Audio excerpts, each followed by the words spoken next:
Welcome back to the Intentional Documentary Podcast. Boy, I have missed you. Happy 2019. Are you ready to take that feeling you get and madly love over making pictures of the important things in your life and preserving memories and expand on that feeling? I hope so, because that's exactly what we're talking about today. Hey you're listening to the Intentional Documentary Podcast. So glad to have you. Around here, I'm gushing over the stories behind the pictures that we freaking love of our own lives. You know, the ones we hold as high value and iconic, because this is where photography meets real life. I'm your host, Marie Moss, and I believe that the best way to approach your photography is through your lens, your way. Through insightful conversations with photographers, I'll explore preserving life with your camera and using what lights you up to grow your brand. Let's get started. This week's episode is brought to you by the 7-Day Storytellers Challenge. It is back. It's something that I wrote back in 2015, but it's been updated, and I'm so excited to invite you to this free event. So what is it? You're probably wondering. Inside the challenge, you will document one tiny story in your life and leverage it. You'll actually use it during the challenge to nourish your soul, your relationships, and even your business, all in just 7 days. This is a free event happening right now, and you can get in by visiting fearlessandframed.com/challenge. Here's a little tease of our agenda inside the challenge. On day 1, you'll uncover a tiny story. Now, I've got a hunch you'll probably uncover lots of tiny stories, but you'll pick one so that on day 2, we can see the foundation of that story, and you'll look at all the details that make up that story. On day 3, you'll make one picture or lots. On day 4, you'll tell the story. On day 5, you will share it well, and I think this is one of my favorite days of the bunch. On day 6, you'll give through story, and day 7, you'll stay awake. Now, grab your spot right now, document an important story of your life this month, something that you may never have even noticed without the guidance of this challenge. And if you're a photographer, you might not even pick up your camera for this challenge. So if that's not intriguing, I don't know what is. Either way, get involved, get inside this thing, fearlessandframed.com/challenge. Okay, back to this week's episode, documenting beyond photography. I've got a backstory to share so that you understand why this topic is important. I was completely burnt out from my photography business, fatigued from the built-up excitement of when an inquiry chose to book with me, documentary family photographer, only for them to fall in line with the rest of my previous clients, not actually understanding documentary. And it was just always a disappointment because it made me feel like I couldn't fully serve them in the way that I wanted to. I had to basically take a step down and just serve them in the way that they wanted. So one evening, I was at my wit's end and I phoned a friend, and I can remember this call so vividly. I paced my living room as if every step were a literal step closer to where I wanted to be. I argued for the value of what I wanted to do with making pictures. At this time, I was looking at my pictures, the pictures I was making of my own life, and through those pictures, I was being reminded of my past memories that I hadn't thought of in a while. The pictures were drawing that out of me, and it felt good because it was helping me see more of what really matters in my present life and how I've carried some of my past lessons and just the little details, these micro values in my past, I carry them with me today. It felt so good to feel this tie to other seasons of life through pictures of the present, that I wanted to give that gift to others. So maybe you don't relate to that. What does light you up? What do you get out of your pictures or whatever your creative business is? Maybe you're not even in the photography industry, but what is it that lights you up that you want to give to others? Maybe you're not in business at all. Maybe it's simply how you show up and love on your family and other people who matter to you. My love and conviction for feeling connected and close to my stories and my experiences and the people who matter in my life outpoured on that phone call with my friend, because that's what I believe documenting does for us. At least it can, if we allow it to, if we wake up and pay better attention to the parts of our lives that matter. I mean, it starts with acknowledging the fact that maybe we're not paying attention to all areas of our lives when we think we are on top of it. You know what I mean? As a little side note, if you are a photographer in business and you have been feeling like you're not like giving your full potential as a photographer to your clients, you can get off what I like to call order taker mode and put your professional chef hat on. You can wake your clients up with the most beautiful dose of gratitude and love for their life that they've probably felt in a long time.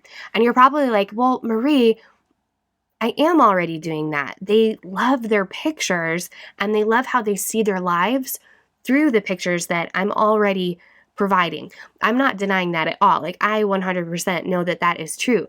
But you can elevate that feeling with a whole new level of just depth and intimacy. And if you need help on that, visit the show notes on fearlessandframed.com for a resource on that that's called Intentional Documentary. But I hadn't been showing up in that way in my business. I wanted to, but I'd been making pictures of flawless faces in unmeaningful places by the request of my clients, and I was making documentary photographs for the sake of making documentary pictures, meaning moments that didn't really matter to me or my clients for that matter, that just felt like they belonged in the documentary family community. They had a different, or they had a story or emotion to them, but they weren't necessarily personal and intimately important and priceless and just highly valuable. There is a difference.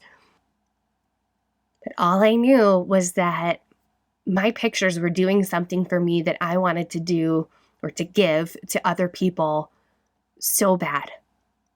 But wanting to do something doesn't get results. Action does. So I'll never forget that phone call because it was the beginning of a movement within. I was never into day in the life sessions. In fact, I never even knew what those were in the beginning because I think those became popular about a year later, give or take. And I was never into just showing up at my clients' homes for 2 to 4 hours at a random time to document their everyday life and just like whatever happened during that time period. This approach felt random to me. Don't get me wrong, documenting our everyday is important, but it's not everything. It's not the only way we can use documenting. We can do more. We can document in this rich, depth-filled way that speaks to the moments in the stories that have stuck with us through the seasons. In today's society, we live in a hurry.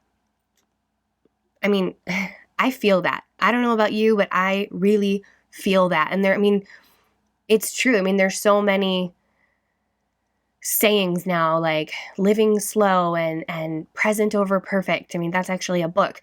The reality is we're constantly working for more, to do more, to be more, to get more, to have more. It's exhausting. And no matter how far we go, it feels like it's never enough sometimes. We're always becoming. The problem is we're habitually trying too hard. Is that just me? I don't think so, but I'm definitely feeling that. How often do you look back on your life and really look to your present with contentment? Here and there, I look at my life in gratitude, the things that I've experienced and look to my present with love and contentment. I think the problem is that we do this, but we tend to dismiss this reflection more often than not. We rush away from it because we've got stuff to do. We are busy. We save this process for when we're done with whatever we're working on, or we save this way of seeing for times of milestones like birth, marriage, and funerals.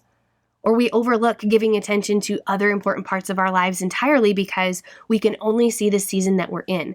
Photographer Pam Dubasek said this: people think they're going to remember, but they don't. In episode 2 about my story and how intentional documentary came to be, it was through several points where I reached a point in my life where I looked back at my life and realized I didn't spend my time wisely.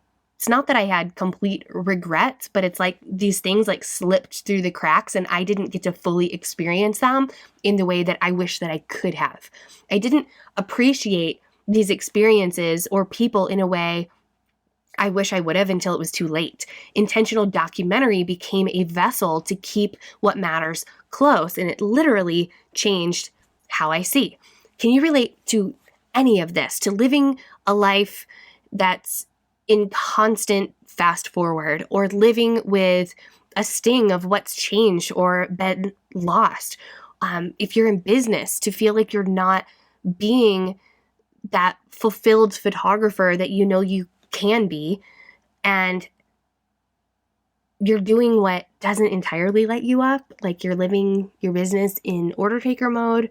If so, documenting beyond photography has been something that's really helped me, and it's helped a lot of other people at this point. I could talk your ear off with a whole bunch of success stories, but I'll refrain on that for now and just get into like what documenting beyond photography, like what that is. So let's start with this. Documenting is a tool to stop sleepwalking through our hurried lives and to stay awake. When it comes to photography, don't shoot your life. Just go around shooting at everything. Shoot for your life.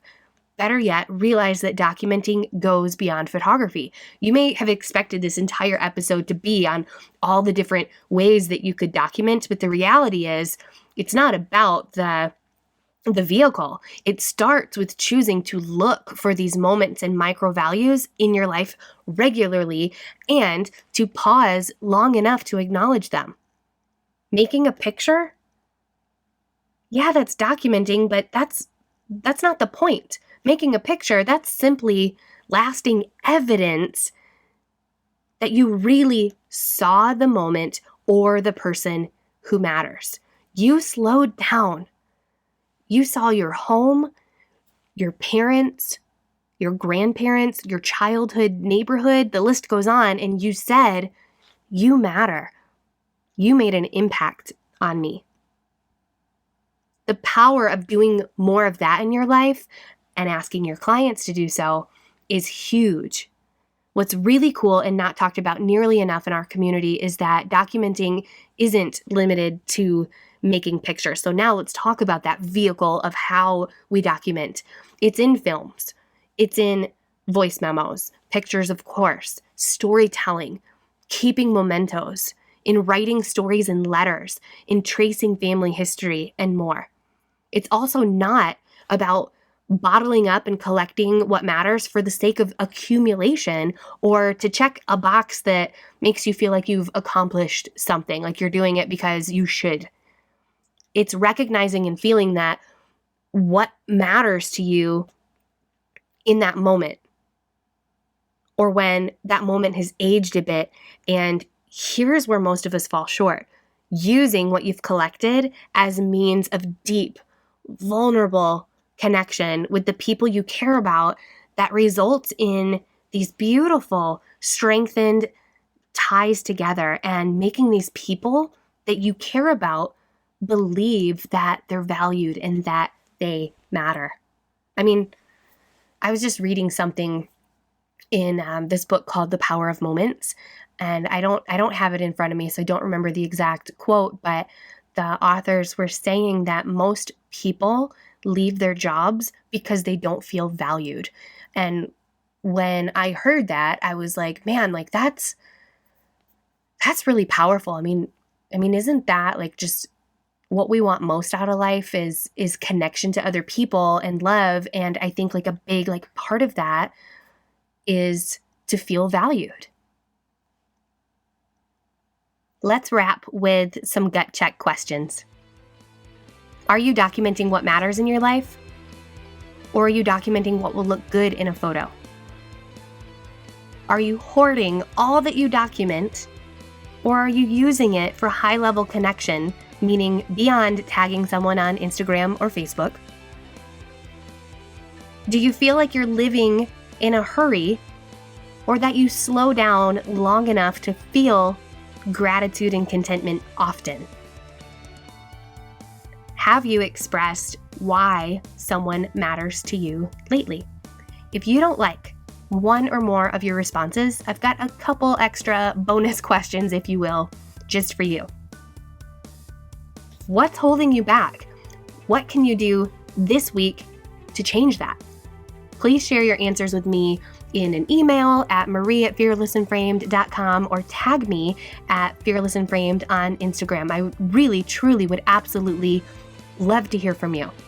Now, before you move on to the next podcast, take a moment to visit fearlessandframed.com/challenge to join the 7-day Storytellers challenge. If any of this resonates with you today, you especially should jump in on this challenge. If today's episode spoke to you or piqued your curiosity, the 7-day Storytellers challenge is about documenting one tiny story in your life and using it to serve yourself, your loved ones, and maybe even your business. You can start today at fearlessandframed.com/challenge. I'll talk to you next week where I've got it's a beautiful but also a hard story about one photographer who was in the middle of the preservation project program with me when the fire in Paradise, California split, and she's going to share a story that she missed an opportunity to document because of this fire and what she learned about that, and as well as her experience of living through that fire that destroyed